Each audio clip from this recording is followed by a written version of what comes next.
Behind the tall prison walls, where silence is only broken by the clanging of iron gates, a story was unfolding that no one could have predicted. The world already knew him as a monster, a notorious serial killer who left behind a trail of victims and shattered families. But when the news of his execution came, many believed it would finally bring an end to the nightmare. Justice had spoken, the sentence was clear, and the chapter seemed closed. Yet what no one expected was that his final moments that were supposed to remain hidden in secrecy, would resurface in a way that shocked millions around the globe. The footage that emerged was not a dramatization, not a movie scene, but a real execution captured on camera. It was raw, disturbing, and powerful enough to ignite debates, outrage, and fascination. Within hours, the clip spread like wildfire across social media, sparking countless reactions. Some viewers said it was justice served and long overdue. Others described it as inhumane, a stain on morality that exposed the dark side of capital punishment. But for the families of his victims, it was something else entirely. A moment of closure they had been waiting for, though delivered in a way they never imagined. To truly understand why this video shook the internet so violently, we need to go back to the beginning. This was not just another criminal. This was a man whose name became synonymous with fear. His crimes were so gruesome that they dominated headlines for years, leaving police, psychologists, and even seasoned investigators disturbed by his lack of remorse. In crowded courtrooms, his chilling stare and cold-blooded testimony made it clear he was not like everyone else. He thrived on chaos, on watching society tremble in his shadow. The state's decision to execute him wasn't just about punishment, it was about sending a message that even the most terrifying criminals could not escape justice. The courtroom erupted when the judge delivered the sentence. Families cried tears of relief. Some clapped, others prayed. News anchors called it a historic verdict. It was the kind of ending many thought they would never see. And yet, destiny had one final twist to deliver. Because when the day of execution came, someone inside those walls, whether a guard, a hidden camera, or a deliberate act of defiance, captured everything. The killer's last words, his final expressions, and the haunting silence that followed. That video, forbidden to ever see the light of day, somehow slipped into the digital world. And from that moment, there was no turning back. Millions watched, millions shared, millions debated. The execution that was meant to be hidden had become a global spectacle. This is not just the story of a killer. It is the story of how one video, just a few minutes long, changed everything we thought we knew about justice, punishment, and the power of the internet. The trial of the serial killer had already gripped the nation like a nightmare broadcast live. Every headline, every breaking news segment, every whispered conversation in coffee shops carried his name. People didn't just see him as a criminal. They saw him as a monster who had challenged the very foundations of society. When the day finally came for the court to announce his fate, the atmosphere was electric. Families of victims packed the courtroom, gripping photographs of their loved ones, waiting for the moment justice would speak. Journalists filled every corner, cameras flashing, pens scribbling, ready to etch history into the morning papers. The judge's voice was steady, but the weight of the words seemed to echo through every wall. Death by execution. Gasps filled the room. Some people broke down in tears of relief. Others collapsed into sobs of grief that could not be healed, not even with the harshest punishment imaginable. For them, it wasn't just about a legal verdict. It was about the countless nights they lay awake, replaying the horrors their families had endured. This sentence was supposed to be their closure, the final punctuation mark at the end of a long, cruel story. The media, however, took it to another level. They painted him as the face of evil, plastering his mugshot on front pages and TV screens across the world. The words death sentence were repeated over and over again, turning into both a warning and a spectacle. Talk shows debated the morality of it all. Should a civilized society still enforce capital punishment? Was death too easy for someone who had inflicted so much pain? The arguments raged on, but one thing was certain: the people wanted blood. Inside the prison, preparations were already underway. The death chamber, rarely used, was cleaned and polished. Every instrument was checked, every detail rehearsed. It wasn't just about killing a man, it was about doing it by the book, without mistakes, without chaos. Guards were briefed on security. Officials rehearsed the procedures. Even the clock on the wall seemed to tick louder as the day grew closer. The execution wasn't just a sentence being carried out. It was a carefully planned event, watched by the state, the media, and the victims' families. For the killer himself, reports suggest he remained eerily calm. No panic, no begging, no remorse. In his final appeals, he maintained his innocence on some charges, but admitted enough to keep the world convinced of his guilt. Psychologists described him as detached from reality, almost fascinated with the idea of becoming a legend in death, just as he had been in life. Some say he even smiled when he heard the sentence, as though the stage had been set for his final act. Outside the prison, protesters clashed. On one side, people carried signs demanding justice, shouting that his death was long overdue. On the other side, human rights activists condemned the decision, calling it barbaric. The air was thick with conflict, and the prison walls couldn't keep the noise out. The world was watching. Everyone knew this execution wouldn't just be another statistic. It would be remembered.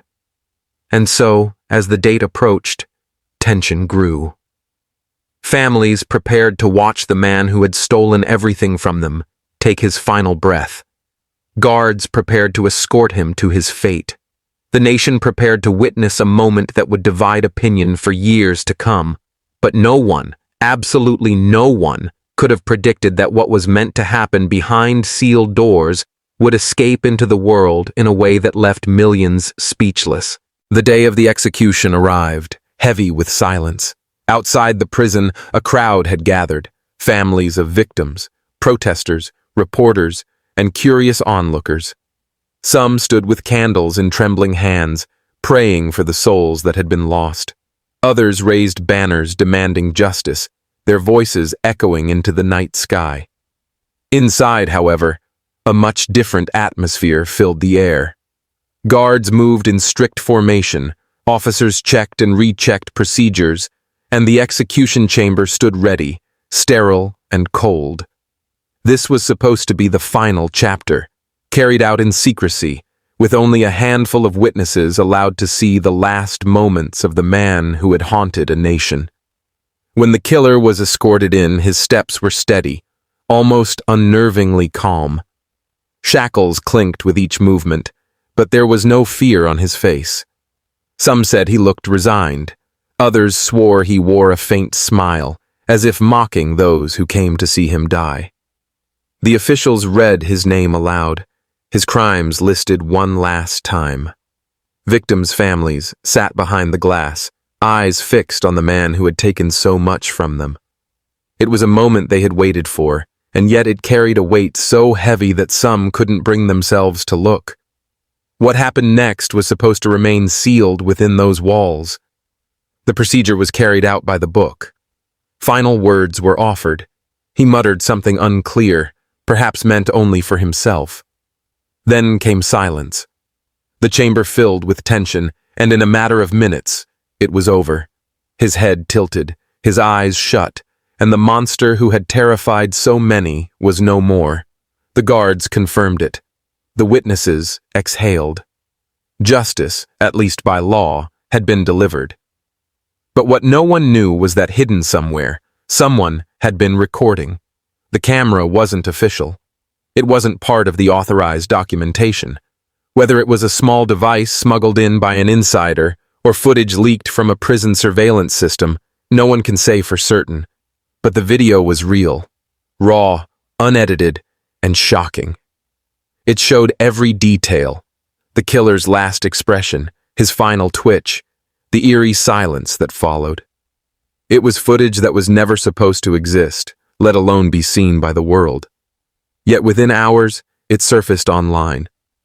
First on obscure forums, then on underground websites, and before long, it exploded across social media. Execution video leaked, blazed in headlines as millions of people clicked, watched, and shared. The footage spread faster than authorities could contain it. Some platforms tried to remove it, but by then, it was too late. The world had seen it. For many viewers, it was justice in its rawest form, a chance to witness the end of a monster.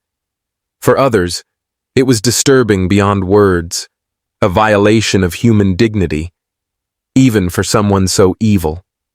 The clip didn't just show a death, it showed the fragility of the systems meant to control such events. And with each share, each replay, the video became something more than evidence of justice. It became a viral phenomenon that no one could ignore. This was no longer a private execution. It was a global spectacle, and the internet was about to explode. The video spread like wildfire, and within hours the internet had turned into a battleground of opinions. On YouTube, Twitter, and Facebook, the clip racked up millions of views before moderators even knew what was happening. People couldn't believe what they were seeing, an unfiltered execution, filmed inside a prison that was supposed to be one of the most secure places on Earth. Some shared it with captions like, "Justice served," and "The monster is finally gone," while others condemned it as barbaric, asking how such footage could even exist. The reactions were extreme. In one corner of the digital world, people cheered, calling it the ultimate closure for families who had suffered. Comments flooded in. This is what he deserved. An eye for an eye, justice at last. To them, the viral clip wasn't just shocking content, it was proof that evil could not escape its reckoning. But in another corner, the outrage grew louder. Human rights activists, journalists, and even ordinary citizens expressed horror at the idea of turning an execution into entertainment. "This is not justice, this is exploitation," one viral post read. Others compared it to medieval times when public executions were spectacles for the crowd. The debate spiraled out of control. Was it right to watch? Was it moral to share? Should the footage even exist? Governments quickly scrambled to react. Officials called the leak a massive breach of security, launching investigations into who filmed it and how it escaped the prison walls. Statements were released condemning the spread of the video, and platforms were pressured to remove it. But the problem was bigger than any government or corporation could handle. Once something hit the internet, especially something this shocking, it was impossible to erase. Copies popped up faster than they could be deleted, bouncing from one site to another, shared through encrypted apps and private groups. News outlets couldn't resist covering it either. Anchors spoke with grave tones, warning viewers of the disturbing nature of the footage while secretly fueling curiosity. "The execution video that's dividing the world," one headline read. Documentaries and talk shows dissected every frame, analyzing the killer's final words, his last look at the witnesses, and even the guards' reactions. The execution, once meant to be a solemn act of justice, had become content, watched, replayed, and argued over like a movie scene.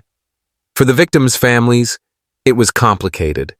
Some said they finally felt peace after seeing it, that the image of the killer's end helped erase years of nightmares.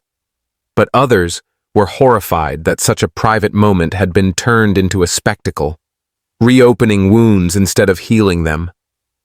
The same video that gave one family closure left another traumatized all over again. And through it all, the killer's name once again dominated global conversation. He had been infamous in life, but now, in death, he was even more notorious. The very thing society tried to silence, the monster's shadow, had spread further than ever before, amplified by millions of clicks and shares. What was supposed to be the end of his story had instead become the start of something far bigger, a worldwide debate about justice, morality, and the dangers of a digital age where even death itself can go viral. Long after the execution video first surfaced, its ripple effects continued to spread across the world. What should have been a closed chapter became an ongoing controversy that refused to die down. Governments, media outlets, and ordinary citizens were all left grappling with the same haunting question. Had justice really been served, or had society crossed a line it could never come back from? For the families of the victims, the impact was deeply personal. Some finally felt a sense of closure, convinced that watching the killer's final moments allowed them to see justice carried out with their own eyes. They spoke in interviews about feeling a weight lifted, about finally being able to breathe after years of suffocating grief. Yet for others, the leaked footage reopened wounds that had barely begun to heal. Instead of peace, they were left with new trauma. The killer's face, his last words, replaying in their minds over and over again. The very act meant to end the pain had, in some ways, extended it. On a larger scale, the video reignited debates about the death penalty itself. Countries where executions had long been abolished used the clip as evidence of the brutality of capital punishment. Human rights organizations condemned not only the leak, but the act itself, arguing that no justice system should have the power to take a life, no matter the crime. Petitions circulated online, protests erupted in several cities, and calls for reform grew louder. In contrast, supporters of capital punishment claimed the video showed why such measures were necessary. They argued that monsters like him deserved nothing less, and the viral spread of the clip proved that people wanted to see justice in its rawest form. Inside the prison system, the scandal triggered sweeping investigations. Officials were under immense pressure to explain how such sensitive footage had been captured and leaked in the first place. Guards were questioned, surveillance systems were audited, and new policies were drafted to prevent similar breaches in the future. Some even lost their jobs, accused of negligence or complicity in one of the most shocking leaks in history. Meanwhile, on the internet, the video never truly disappeared. Despite governments and tech companies working tirelessly to remove it, the clip continued to surface on hidden forums and private groups. It became part of digital folklore, a forbidden piece of content whispered about, traded in secret, and always just a few clicks away for those who dared to look. The killer, who had once thrived on the fear he inspired, had become immortalized in death, his final moments preserved forever in the endless memory of the internet. And perhaps that is the most chilling legacy of all.